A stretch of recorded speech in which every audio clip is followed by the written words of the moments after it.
Au programme, nous allons construire des robots. J'avais envie de te présenter ce jeu-là, donc c'est RoboChamp. C'est un jeu Lego. J'en ai quelques-uns dans ma ludothèque et si t'as vu, j'avais déjà fait une vidéo sur Minotaurus. Et cette fois-ci, on va se pencher sur celui-là.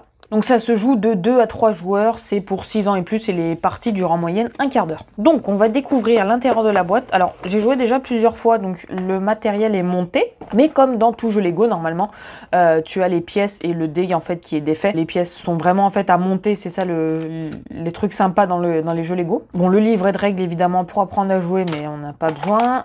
Ça c'est pour monter du coup les personnages Lego. Donc voilà, tu vois au départ tu as vraiment les pièces détachées et après c'est à toi de tout faire.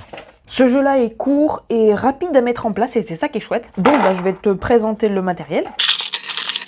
À l'intérieur de la boîte se trouve déjà un dé Lego qui est à construire si le jeu est neuf, en fait le dé n'a rien dessus et c'est à toi de venir placer les petites plaques en couleur. On a 118 pièces Lego, donc moi j'ai mis les pièces de rechange dans un petit sachet pour les conserver. Une règle du jeu et une notice de montage, mais bon ça c'est des choses qu'on retrouve dans tous les jeux. Alors, en quoi consiste RoboChamp? C'est tout simple, tu vas avoir différentes pièces comme ça et tu vas devoir construire en fait un robot et le premier joueur qui parvient à construire un robot entier a gagné la partie. Et donc est sacré roi des robots, roi de l'usine et roi de tout ce que tu veux et à la fin on obtient ce trophée. Alors concernant la mise en place, on va avoir plusieurs aires de jeu. Au centre de la table, donc comme ça tous les joueurs y ont accès, on aura ce qu'on appelle la réserve. Donc il va y avoir toutes les pièces détachées qui forment les robots et on va pouvoir se servir. Dans l'aire des joueurs, donc dans leur zone à eux de jeu, on commence tous d'abord avec une pièce centrale pour les robots. Donc là on a le buste pour le robot bleu.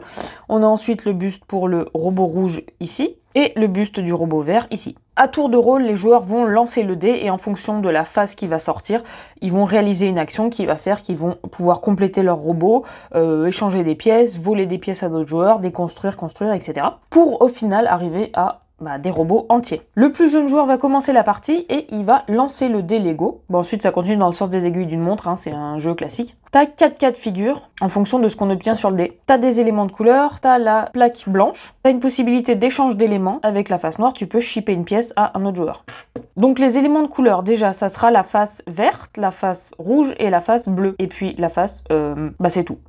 Voilà, donc tu as 3 couleurs, tu as bleu, vert et rouge. Si le dé tombe sur une de ces 3 couleurs, tu vas venir chercher l'élément de la couleur correspondante dans la réserve. Donc admettons que tu aies le buste bleu au départ parce que tu as envie de construire le robot bleu au cours de la partie, et si ça tombe sur rouge, tu vas venir prendre rouge. Voilà, donc tu as un élément rouge. Ça ne sert à rien parce que ton robot doit avoir tous les membres en fait de la même couleur, donc si tu as un truc rouge, tu le prends quand même, mais tu peux pas tu peux l'attacher techniquement, mais ça sert à rien quoi. Bon, si la partie avance et qu'au final il n'y a aucun élément rouge dans la réserve parce que tous les autres joueurs les ont pris, et dans ce cas-là tu vas venir shipper un élément rouge au joueur de ton choix. Si vous êtes 2 c'est facile, tu vas chercher un élément rouge dans la pile de l'autre joueur, et puis si vous êtes 3, après tu choisis un des 2. Ça c'est les éléments de couleur. Ensuite si ça tombe sur la face blanche, dans ce cas-là c'est le libre choix. Ça veut dire que tu vas venir dans la réserve et tu vas te servir avec la couleur que tu désires. Donc admettons que je tombe sur du blanc.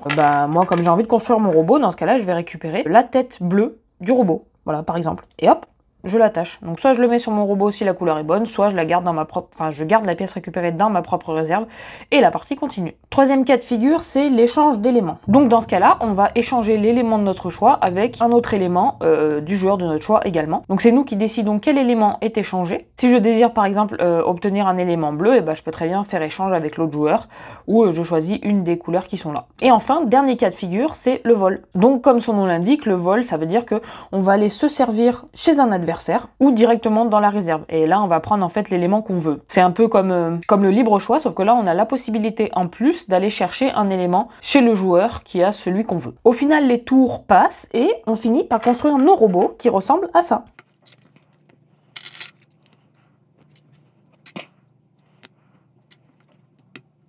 Voilà. Donc là, j'ai reconstruit le premier robot bleu. Donc terminé, il doit ressembler à ça.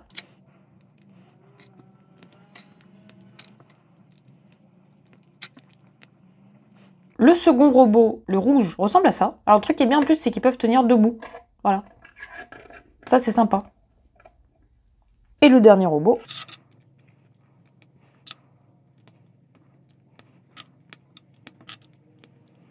Le robot vert. Et quand un joueur a fini de reconstruire son robot en entier, hop, il a le trophée. Voilà, j'avais envie de te présenter ce jeu-là parce que déjà je l'aime bien.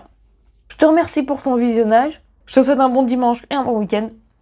À bientôt!